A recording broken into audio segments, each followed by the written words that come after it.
Every once in a while, archaeologists and sometimes amateur archaeologists make remarkable and bizarre discoveries. Sometimes the finding is so surprising that they are unable to explain what it is they found, how it came into existence, or ascertain its value. This is a list of such unexplained artifacts, artifacts that many believe should have never existed, or for which we have no satisfying explanation. 2,000-year-old Earthquake Detector. Nearly 2,000 years ago, a Chinese scientist named Zhang Heng invented the world's first seismograph, an instrument to detect earthquakes. How exactly it works remains a mystery, but replicas have worked with a precision comparable to modern instruments. If the seismoscope looks more like a decorative vase than a real scientific instrument, it's not so. Inside, there is a complex and ingenious mechanism where a pendulum is connected to 8 dragons, and when a tremor of earth occurs, it activates naturally by dropping a small ball in the mouth of one of the 8 frogs through one of the dragons, thus indicating at the same time where it took place. In 138 AD, it correctly indicated that an earthquake occurred about 300 miles west of Luoyang, the capital city. No one had felt the quake in Luoyang and dismissed the warning until a messenger arrived days later requesting aid. Today, from the point of view of modern science, the seismograph that Zhang Heng invented is still considered to be particularly refined, remarkable, and ahead of its time. 1.8 billion-year-old reactor? The presence of a nuclear reactor on African soil for almost 2 billion years sounds like a myth that rings true, doesn't it? Well, in 1972, a French factory imported uranium ore from Oklo in Africa's Gabon Republic. The uranium had already been extracted.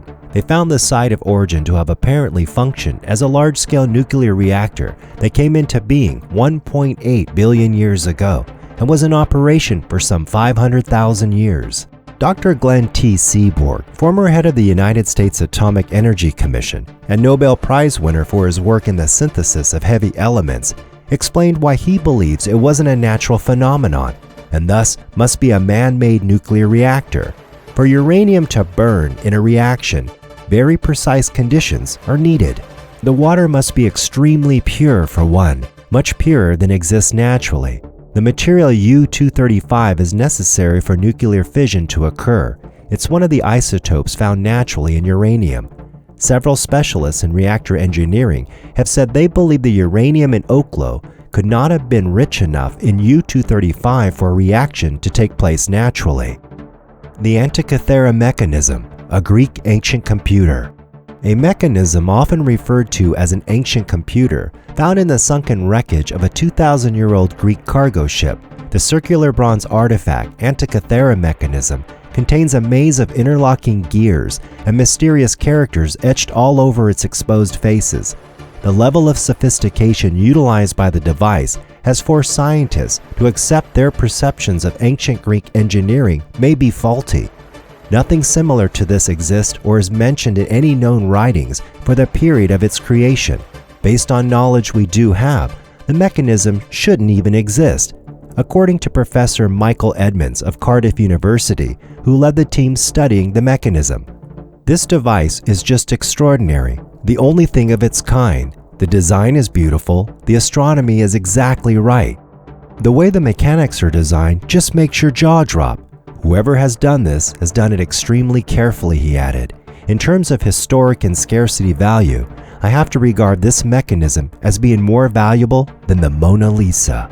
The most puzzling thing about the Antikythera Mechanism is that the technology used in creating it is believed to have only been available about 1,000 years after its creation.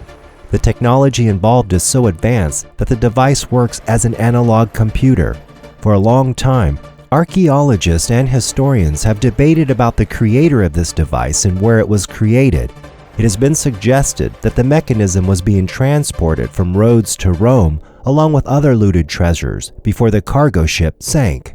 The Baghdad Battery, a 2,000-year-old battery. This device consists of a 5.5-inch high clay vessel, inside of which was a copper cylinder held in place by asphalt. Within the cylinder, archaeologists found an oxidized iron rod. In 1940, German archaeologist Wilhelm Koenig suggested that these could be galvanic cells, perhaps used for electroplating gold onto silver objects. Nobody has been able to prove him wrong, especially since it's only needed to be filled with an acid or alkaline substance to produce an electric charge. To understand whether the vessel can conduct electricity or not, many researchers have made replicas, filling them with grape juice or vinegar. The replicas worked and produced voltages from 0.8 to nearly 2 volts.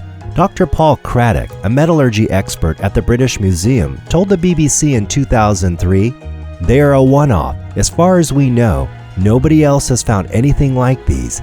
They are odd things. They are one of life's enigmas." Ancient Egyptian light bulb? In the underground chambers of the temple of the goddess Hathor of Dendera in Egypt, we find on the walls curious bas-reliefs representing technical objects strangely resembling large electric lamps. In ancient Egypt, the name of Hathor meant home of the sun. The metaphor is therefore clear. Hathor symbolized light and energy.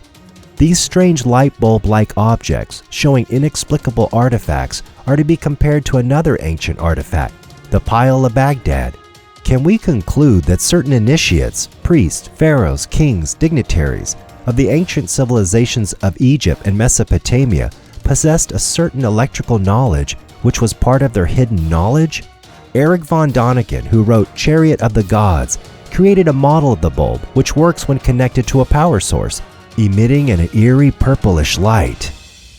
The Aiud Artifact. When looking for proof of ancient aliens, look no further than the Wedge of Aiud.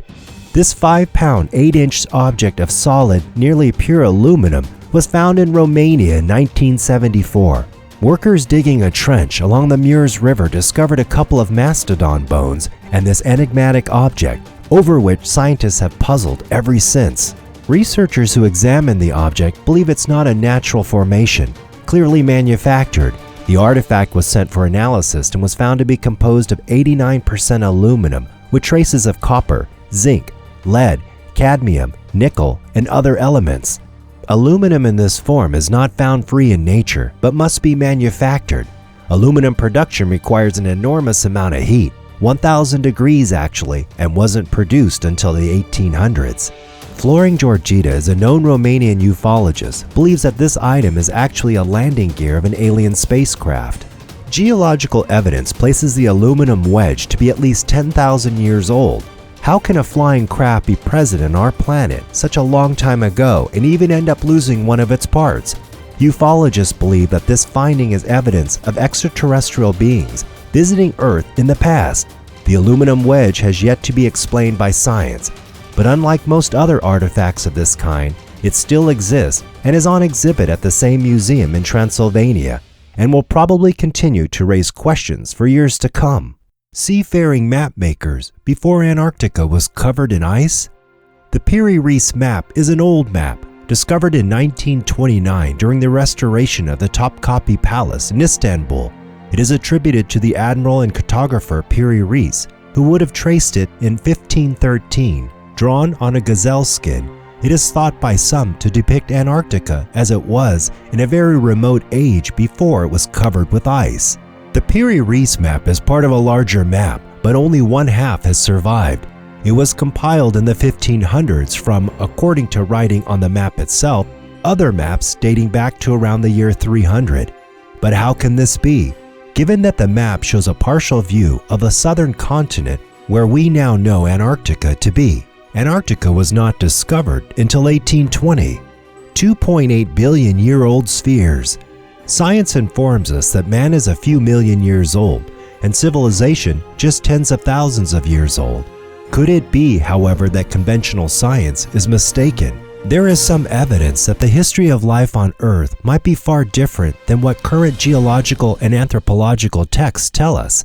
Consider these astonishing facts. There are small spherical objects found by miners in a South African mine. These polished spheres, which seem to have been made by man, often have horizontal streaks, which could very well be a manifestation of primitive art. The only problem is, they date back 2.8 billion years.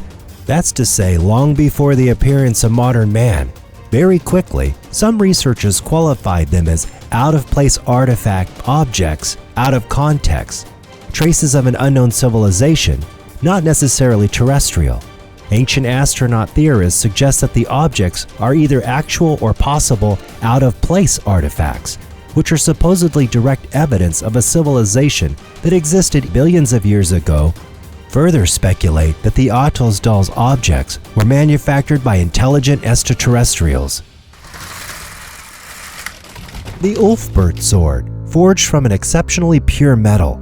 These swords were forged during the 9th and 10th centuries, and they deserve to play the leading roles in Game of Thrones. Dozens have been found in Europe, made with exceptionally pure and solid metal, and archaeologists wonder how the blacksmiths of the time were able to produce these swords. It was thought the technology to forge such metals was not invented for another 800 or more years during the Industrial Revolution. The documentary The Secrets of the Viking Swords, released in 2012, took a look at the metallurgy composition of this mysterious sword.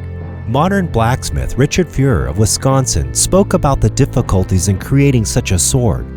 Fuhrer is described in the documentary as one of the few people on the planet with the skills to reproduce the Ulfberht. Being able to make a weapon from the ground is a strong thing. Being able to make a weapon that can bend without breaking, stay so sharp and weigh so little, is supernatural. Carbon is a fundamental component for solidifying iron, and Ulfberht-type swords have a concentration 3 times higher than other contemporary weapons.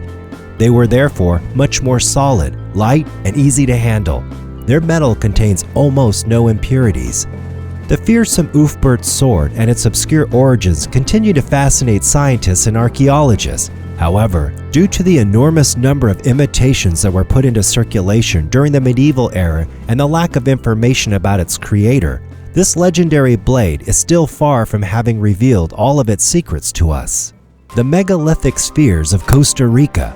These gigantic rocky balls were discovered in the 1930s in Costa Rica in the middle of a deforestation campaign. The guys bulldozed them from there to plant bananas without worrying too much about the remains they had just discovered. Some geologists claim that these balls were made of rocks that are not found in this region, which obviously led some people on the track of a lost civilization, such as Atlantis, of course. The hypothesis, they date from 200 to 1500 AD at the earliest, and are sculptures produced by the Diques, a pre-Columbian civilization that disappeared with the arrival of the Spanish colonists. Ancient model aircraft. This object was found in 1898 in a tomb at Saqqara, Egypt, and was later dated as having been created near 200 BCE. As airplanes were unknown in the days when it was found, it was thrown into a box marked Wooden Bird Model and then stored in the basement of the Cairo Museum. It was rediscovered by Mr. Khalil Messiah, who studied models made by ancients. The discovery was considered so important by the Egyptian government that a special committee of leading scientists was established to study the object. As a result of their findings, a special exhibit was set up in the center hall of the Cairo Museum with the little model as its centerpiece. It was even labeled as a model airplane. It even features what looks like a pilot's seat. It's also necessary to point out that the Egyptians are known to have nearly always made scale models of projects and objects which they plan to create or build. There are other cultures which mention flying vehicles of some sort or another. The most known of these sources are Indian epics, especially the Mahabharata and other Vedic sources. The flying devices were called vimanas and were extensively discussed in Vayamanika Shastra, describing multitude of machines with different purposes and capabilities. Whatever this object is supposed to be or represent, its remarkable resemblance to a modern aircraft or spacecraft is uncanny.